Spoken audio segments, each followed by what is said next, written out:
G'day guys, welcome back to True Eagle. Today I thought I would do a little video analysing and assessing where we are in the rebuild in comparison to our last major rebuild, which was a significant one, when the club was brought to its knees by the departures of Ben Cousins and Chris Judd, of course. I thought it'd be a helpful exercise to just sort of compare and contrast our list builds, how it's going right now versus the way it was back then.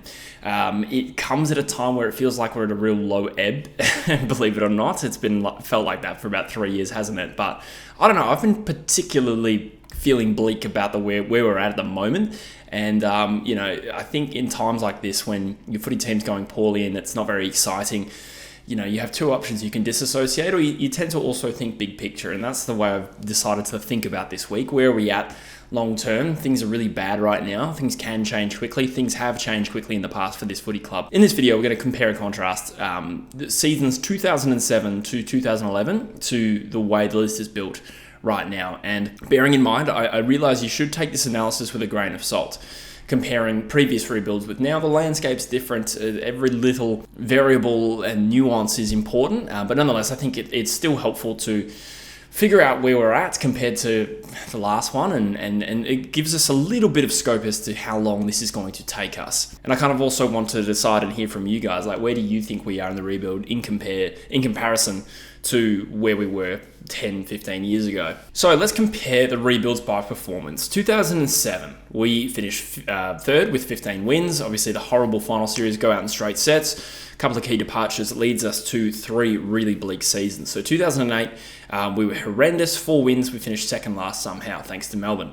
2009, we had a real dead cat bounce at the end of that year. I think we won 4 of our last 5. We climbed up to 11th spot, only to return back to the bottom of the ladder, winning our first wooden spoon in 2010, and that was followed by an unbelievable season, which I've talked about. I've done a whole video on the 2011 season on this channel, where we bounced up to 4th and made a prelim. We were 1 week away from the grand final, 12 months after winning a wooden spoon. And I remember that feeling at the end of 2010, thinking, God, how long is this going to take? That was my first rebuild as a footy fan. So things can change quickly, but we're going to unpack, some of the reasons as to why that happens. And I'm not necessarily suggesting that will happen for us again. So let's look at this current rebuild. 2020 was our last year in the finals. We had 12 wins out of 17 games and we finished 5th. At times, we looked pretty damn good that year. At our worst, we bottled some opportunities and obviously went out in the first week of the finals. So 2021, I don't know if you consider this the rebuild. It's worth a video in itself, what the hell happened to this club in 2021, because we were 8-5 at the bye and looking like we should have played in a home final that year, only to finish the year with 10 wins and in 9th spot. And that was kind of the worst way to finish a season, as arguably the worst team in the competition on form, but we finished 9th. Yeah. Anyway, 2022 and 2023, we were already a horrendous team, but we had an injury crisis and we still somehow jagged a couple of wins and avoided the wooden spoon. And then 2023, of course, claiming our second wooden spoon, finishing 18th. Now in 2024, we sit, 18 games deep, whatever it is, and we're sitting bottom 3, and that could change. That could easily become 18th, and we could collect our third wooden spoon. And this, if I'm not mistaken, will be the longest period this club has ever spent out of finals. So we are pretty deep into the rebuild now in terms of access to talent to some extent. This is our 4th draft with a half-decent pick. In 2021, we had pick 12. There's still some commentary out there as to whether we've started our rebuild. I think that's a semantic issue. I think for us, it's really started at the end of 2021, where we more or less realised where the list was at. And just at the previous premiership window had ended. I'm sure internally the club wasn't thinking, okay, full-scale rebuild. I think there was still some delusion about where we were at, then the injury crisis, etc. But in my eyes, we started this rebuild in 2021. So I want to throw up an age comparison of the team that played Geelong in the 2011 prelim and obviously got smashed in that game versus the team we fielded against the Brisbane Lions 10 days ago as I'm recording this. The reason I haven't chose the St Kilda one is because we were much younger in the St Kilda game, not because we dropped veterans, it was because we had a number of veterans that should have been playing that were unavailable. So I think the Brisbane game is a better reflection of generally where our age is at. So in 2011, the prelim, our average age was 24 years and 11 months and an average games of 104 and a half games. Only 4 players had played under 50 games in that team. So generally speaking, it was a very experienced team with a fair stack of youth, and we'll go into more specifics as we go on. But against the Brisbane Lions, we were actually an older team So arguably carrying a couple more veterans, but 20 games less experience per player. That is enormous. And that kind of just speaks to this thing we already know. The team's top and bottom heavy. We have a lot of older guys that have played a lot of games, and we have a shit ton of youngsters that have not played 50 games. And therefore, you can see in the comparison there, 4 players in the prelim under 50 games versus 10 against the Brisbane Lions. So I just thought that made for interesting reading. The age profile is about the same. The experience level of our players is quite poor. Now, you could point to selection. I think over the last 2 years, we didn't have a lot of flexibility with selection. It's not a cop-out in my opinion. We genuinely didn't. And a lot of our younger players were injured, and the guys we were pumping games into were like 22, 23-year-olds guys that some are not even on the list anymore. Like Petrescu Seaton, Zach Langdon, Xavier O'Neill. So unfortunately, we didn't get a lot out of that in comparison. In particular, 2022 was a real horrendous year for that. But it doesn't mean we didn't get some experience into good young players. Jinby Hewitt, they played 15 games each. Chesser as well. Now, where I want to start with analysing these rebuilds is actually looking at what happened before the rebuild started in 2007, or essentially at the end of 2007 when the club imploded. I think that's important to note. How did we select, how did we recruit talent in the years preceding the club falling to bits? Because I think that is going to be a key difference in these two rebuilds here. So I've got all our selections that became relatively key players between 2003 and 2007. The Eagles made the finals every single year in this period. So in 2002, we took Adam Selwood and Mark Nikoski.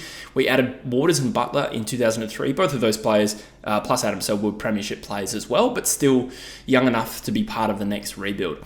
In 2004, we also did really well, I think. Matthew Rosa and Mark Lecras with 29 and 37. I think that year we traded the first rounder for Stenglein, and we still took Rosa and Lecras. Rosa was actually a very good player and played in the 2015 grand final, ultimately decided to join the Gold Coast Suns. In 2005, we then added Shannon Hearn, would become one of our best ever captains, and there's some good captains at the Eagles.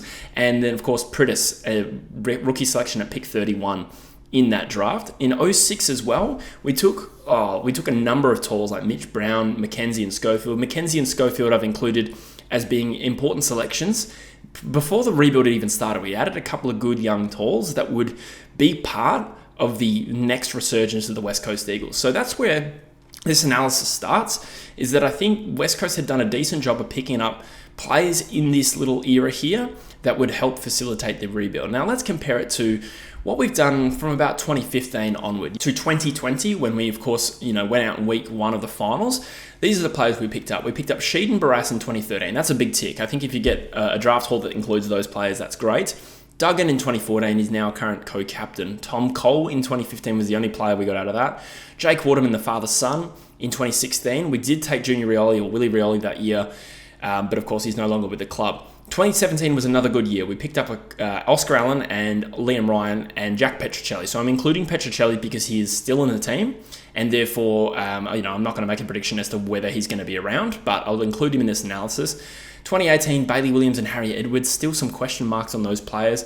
Callum Jamison in 2019, pick 49, and Zane True and Luke Edwards in 2020. So obviously the back end of that gets a little bleak, and particularly from 2018 onwards, this is the real dearth of where we didn't pick up a lot of young talent. Now, I'm not going to write off Bailey Williams and Harry Edwards, and Callum Jamison is a maybe. I'm probably rolling a line through Luke Edwards and Zane True at this current point in time. Given the selections that we had, we didn't have a first rounder between 2015. We didn't have one. We had one in 2014. We didn't have one in 2015. After that, we took Venables and Brander. Both of those didn't work out. And we didn't have another first round selection until Campbell Chesser. So in terms of the players we recruited, the fact that Callum Jamison and Luke Edwards and Harry Edwards are still on the list means we probably picked okay against the AFL average. Most players don't play that long, particularly when they're drafted that late. But overall, we got Waterman and Allen and Barras. Those are 3 pretty top-level talents. At the moment, I would grade them all as A-grade players for their position. Duggan is okay. Sheed has dropped off a cliff. Liam Ryan is still adding bits to this team. But I'm not sure if it compares to Hearn, Pritis, Schofield, Mackenzie, Lecras, Beau Waters, particularly when you consider as well that some of them played important parts in the eventual premiership, which happened a little bit later. So 2007 is where I consider the rebuild to have started back then. So we traded in Josh Kennedy as a result of the Chris Judd trade. We also ended up with pick 3, which was handy considering we had, finished high that season and shouldn't have had to pick that high. We lose our best player. We get Chris Maston. We take Brad Ebert and Scott Selwood, all inside the top 22 picks. 2008, we did very well. Pick 2, Nick Natanui. Huge slice of luck that he lasted pick 2. Melbourne went with Jack Watts. And then we added a future captain in Luke Shuey in pick 18. Another great selection. Past that, 2009. That was the year we had that dead cat bounce. And at pick 7, there was a lot of talk about how we could have gone Morabito if we didn't win all those games at the end. To be honest, other than Dusty Martin going at pick 3 that year, Brad Shepherd at pick 7 was a great selection. In 2010, we had one of our best ever draft hauls. Andrew Gaff at pick 4, Darling at 26, the priority pick, Scott Lycett at pick 29, eventual premiership player, and then we rookie drafted Jeremy McGovern that year. Off the bat, that 2010 draft really propelled us into being the next level of team, and in particular the attributes they provided at the time, which we'll get more into. So let's talk about 2011 and the other breakdown of the team. And the reason that's important, how many veterans do we have, how many players do we have in their prime to help facilitate us becoming, a top 4 side again, which was bizarre at the time. So we had Daniel Kerr, Darren Glass, Dean Cox, and Andrew Embley, arguably on the last legs, but I do remember Embley and Kerr in particular still being huge in 2011 to 2012, and maybe not in 2013, we kind of fell away. By comparison, our current established gun veterans are Jeremy McGovern, Elliot Yeo, Tom Barras, Tim Kelly, Jamie Cripps. Now, I don't think any of those players are quite Daniel Kerr in my opinion, but McGovern is up there. I mean, he's 4-time All-Australian. I think that stacks up pretty well, but again, you can consider Dean Cox and Darren Glass. The 2011 batch probably has them on resume. Who was contributing more? McGovern, Yeo, Barras, they've been huge this year. Not so much Cripps and Kelly. So let's talk about players in their prime in 2011. We had Pritis, Lacroix, Waters, Butler, Nikoski, who had a great season that year, Matthew Rosa, who I don't remember if he was in and out of the team that year, but still probably counts, and he was a good contributor around that period. Quinton Lynch was still there. Adam Selwood, he's probably at the back end of his career, but I didn't consider him a gun veteran player. But there was still a fair bit of experience now. Let's compare to our current prime players that are genuinely in their prime at the moment. Oscar Allen, Jake Waterman, Jaden Hunt, even though he's 29, probably consider him still in his prime. Liam Duggan, Liam Ryan, Tom Cole, and in brackets there I've put Liam Baker because this is obviously a part of the list that we're looking to address and consider who's going to be our next batch of veterans. So I understand the logic for going to Liam Baker. The cost-benefit analysis around him is probably more what he costs rather than the type of player and the age profile. That's fine. So I think Pritis and Lacroix probably tip the scales ahead in that 2011 group, bearing in mind Oscar Allen and Jake Waterman, in particular Jake, his current form, but Allen as recently as last year. That's still some real top-end talent. I suppose the problem with it is just that it's in the forward 50 where we are not getting the ball. But either way, there is some sort of comparison there. So let's talk about the young core. The young core, this is the talent acquisition part. Like, how well does our young talent right now stack up against where it was in 2011? So in 2011, I have ordered it by draft selection.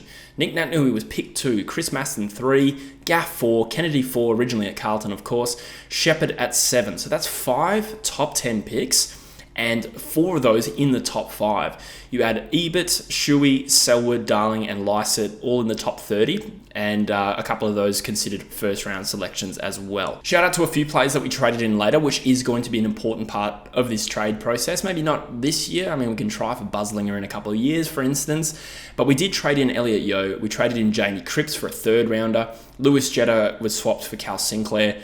We got in Redden, we got in Wellingham, both cost first rounders. Josh Hill would cost a 3rd rounder, and Xavier Ellis joined when Adam Simpson joined as a free agent. There were more trades. Some of them were just like role players. I didn't think those were all relevant, but all of these players played in at least one grand final. So let's compare to where we're at now, okay? And again, I've ordered it by draft selection. Harley Reid at pick 1, I think we can all agree is a pretty top-end talent. Ginby at 9, Hewitt at 14, Hoff at 31. Williams and Long, both selections in the 50s, looking very good right now, and I would include Ryan Marrick as part of our young core. Personal opinion, I think he's elevated. Him and Long still belong in this batch that I'm very confident about, and we can talk about players that still might make it. And then you hopefully add pick 2 or 3 in this year's draft. So how does that compare? And I wrote down, we had 3 extra top 5 picks in that previous batch. That includes Josh Kennedy, of course. We have 1 less top 10 pick in this year's batch, And we have one less late first rounder, depending on Campbell Chesser, who has put as a question mark. So I've told you our core. This is the group that can still make it in 2024 or 2025 onward. I don't know. Campbell Chesser, Jack Hutchinson, Bazzo, Edwards, Brockman, Johnston, Hall, Reid, Barnett, and Cully. These are all players that I'm not quite given up on. I think Cully is the least likely. I'm not even sure he's going to get a contract next year. But these players are in the maybe pile, and at this stage, we really need to add to that for sure. But going back to the 2024 young core, I mean, we've got one guy that we can be pretty solid is an A+ talent in Harley Reid. I think Hewitt is also A+, and that's probably where I'd leave it. Hoff is probably A grade for his position, but playing in a defensive, accountable role on small forwards probably doesn't elevate him as the same value as having an A-grade midfielder, right? So I think Reid and Hewitt are the two, personally, that I'm super comfortable with. Jinby, I think, will be a good, reliable player. Jack Williams, Long, and Marek, I think, are all, good role players, but, that's probably harsh. I'd say probably better than good role players. Like, I think all can be... Well, Long and Marek can be good playmakers up the field, and Jack Williams' development continues to impress me. And hopefully we add a real top-line midfielder with this selection this year to add to the young core. So naturally, I think we still got some talent recruiting to do, which, we knew, but it's nice to see a visual representation of where were we at when we came out of the hole in 2011 versus now, and I'd argue we're a few good drafts away yet. So what are some other conclusions and comparisons we can make to the last rebuild? So the first thing I'll highlight is there's actually not a huge substantive difference between the amount of good veterans we had, the players in their prime, and the young talent. Okay, the young talent was certainly better, and in particular in 2011, a lot of them were playing well early. Like Shuey, that was basically his first season. He nearly won the Rising Star. Gaff added a lot. Darling came in as a pressure forward and was sensational, but it was more than that. In 2010, we were very inside dominant team, and it's made me think that's kind of the way we've gone about our rebuilds. We work on the contest first, we work on winning the ball, and we're still very, very patchy at that. But you can tell that's what we're trying to do, and on the outside, we're useless. That was kind of the same in 2010. We had terrible skills, the worst skills in the league. We had no pace. Like Pritis and Selwood were in our midfield. Shuey was on the sidelines. We didn't have Andrew Gaff yet. You add a couple of outside mids in Gaff and Shuey in 2011. Kerr comes back into the team. We had a lot of injuries in 2010 as well. And the dynamic completely shifted. On top of that, in 2011, we revolutionized our game plan.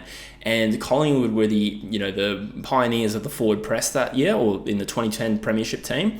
And we copied it, and arguably some were saying we did it better. We didn't beat Collingwood in 2011, and we were not a better team by any stretch. But you could tell we were fitter, we were applying a lot of forward pressure, and, worked on our skills big time. We became a very skillful team in 2011, and that was probably a huge factor in us going from what we were to what we would eventually become. So the other conclusion is that we probably peaked better in the contending years of 2003 to 2007 versus what we did 2015 to 2020.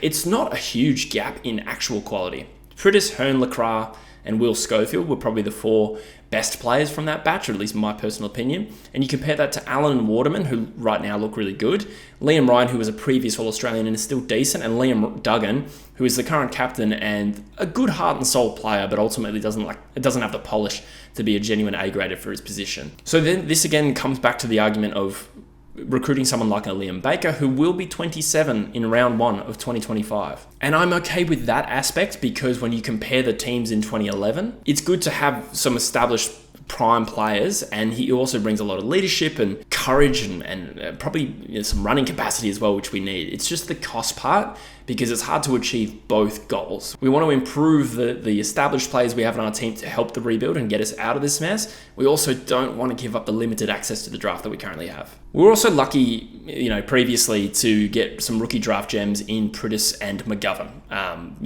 Pritis won at Brownlow, and, he didn't quite make it to 2018, but he made it all the way, basically, and played in the 2015 grand final, so it still counts. Who is going to be that for us? Do we have a Brownlow medalist to come from the rookie draft? It doesn't feel like it at the moment, does it? But, if we include the mid-season draft as the rookie draft as well, I think we've done all right with Marek.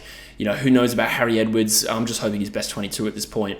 Jack Hutchinson as well could be a good role player, but not really Pritis and McGovern levels. So going back to that point as well about how many players we got to 50 games by the time 2011 came around. 50 games is a good threshold. That's usually where you see players take a big step up in performance. It's just a general indicator, not necessarily a hard and fast rule. So I'm wondering how many of our veterans will be around by the time we get this batch of players to 50 games. It's difficult to forecast because I still think we haven't drafted some of these core young players. You'd think Yo would be on his absolute last legs. Tim Kelly, likewise. Tom Barrass, likewise. And we know that Gov and Cripps are going to be gone. So by the time it happens, we might have Oscar Allen deep into his career. Jake Waterman, similarly. These guys will be pushing 30 by then. And they're probably the best two of that batch. Liam Ryan may or may not be around. Same with Liam Duggan. These guys will be on the other side of 30. And of course, the major conclusion that our young top end was better back then. When you consider names like Nick Natanui, Josh Kennedy, and Luke Shuey, Jeremy McGovern, Andrew Gaff, and Jack Darling. These guys were top talents in their respective positions. And at the moment, I think we've got Harley Reid. And I still have faith that Elijah Hewitt has that talent. There's a lot of talk about, him being injury prone. I think he's had one really problematic injury that hopefully is behind him. So I'm not giving up on him yet. I know we all feel negative at the moment, so I understand that inclination. But I'm going to include him as being a top-level talent. Whether he gets there is another question. And then there's still some big question marks after that. And this is where it comes back to this argument of maybe do we hold pick 1 or 2 this year, which I think we might end up with. I'm not confident we're going to finish third last. I think we might end up with pick 1 or 2. And in that case, do we go for O'Sullivan and a Smiley rather than trade the pick down? Now, every draft is different. I realize that. And you're not guaranteed to end up with a better talent because you have pick 1 versus picks 9 and 10. So we do need to look at it and be draft specific, but it's just something to consider. We have 3 or 4 less top 5 picks, like I said, than we did by the time we came out of the rebuild in 2011. So where are we? Where do you think we're at? This is a question I like to pose myself, and I've said it on the channel before. Between 2008 to 2010, where are we in that cycle? I know that comparisons aren't perfect, but I think maybe we're about 2009. That was where we had a real good start to the year, or decent start, and a real good end to the year. Hopefully that's still coming this year. I think we're a little bit past 2008, because in 2008 we didn't have anyone on the list. I'd say we're almost, somewhere between 2008 and 2009. We've got Harley Reid, which is our Nick Natanui, Luke Shuey, Josh Kennedy, but he's only one of them. Having said all that, I still don't really know where we're at. And at the end of the day, the comparison is meaningless. But, how many years away? The thing is, what we need to focus on now is getting the kids onto the list for a start. We still need to add to that, and we also need to get them to 50 games as quickly as possible. The advent of Tasmania being around the corner and free agency means high picks are going to be hard to come by, or at least, the first pick is fine if we finish in the bottom 3, but it's your second rounders that get pushed from what was previously pick 19, 10 years ago or more. Now that's becoming pick 29 in the draft, and that means that talent acquisition is hard. So there's a dilution of the talent pool. We still need to get a lot more kids into the list. And this is where ultimately I think our focus really needs to become talent ID and development. Now, I look at someone like a Geelong who just picked up this Lawson Humphreys guy late in the draft and basically from under our noses. And yes, there's an argument, West Coast let him slip. I think he was part of our academy once upon a time, but there's no way you can convince me that Lawson Humphreys at West Coast right now would be playing well. And so the development piece is really important. This is something that we've been lacking for some time, and I really think our resources under this new regime of Pike and whoever the new senior coach is needs to be directed around getting these kids, first of all, onto the list, but second of all, developing them properly. But anyway, I thought this was a fun analysis to do. I have no idea if we learned anything from that. Ultimately, the conclusion is we still got a little bit to go, but it was a fun exercise anyway, and things can change. Things can change quickly in this football world, and I think our list isn't as diabolical as it feels right now. I think it's been underutilized and the morale is really low, and it does need a drastic shake-up, and I hope we're really aggressive with that without going too overboard. Anyway, hope you got something out of that. It was fun to make, and let me know in the comments what you think. But for now, I'll say goodbye and I'll see you in the next one. Cheers.